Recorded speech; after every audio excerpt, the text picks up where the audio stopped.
আমার এই যে বাম হাতে ব্যথা ছিল, এই হাত এই যে পিছনের এই দিকে সামনের দিকে এই যে গলা এই পর্যন্ত এইগুলা তোলা যাচ্ছিল না। আসসালামু আলাইকুম, আমার নাম জুলেখা খাতুন, আমার বয়স 48 বছর, আমার বাড়ি মেহেরপুর জেলায়।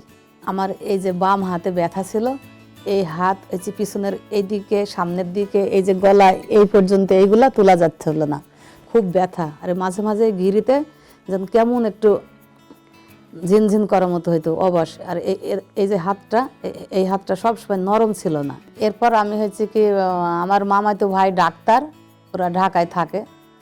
আমি মামাতো ভাইয়ের সঙ্গে কথা হইলো, তো বলছে কি ঢাকায় আসো দিনে দেখি। দিয়ে ঢাকায় ভাইয়ের বাসায় আসলাম। ভাই আখতারুজ্জামান স্যারের কাছে নিয়ে আসলো, নিয়ে এসে ট্রিটমেন্ট দিয়ে স্যারে বললো পিআরপি দিতে হবে। পিআরপি নিয়ে এখন আমার হাত এই যে সুস্থ, আমি ঘোরাফেরা করতে পারছি। এই যে যন্ত্রণা শোলানোটা ওটা 3 দিন আর নেই। আল্লাহ রহমতে এখন আমি ভালো, অনেক ভালো। এই জন্য স্যারকে অনেক ধন্যবাদ। ঢাকা পেইন ম্যানেজমেন্ট সেন্টার, ব্যথা নিরাময়ে আমরাই প্রথম।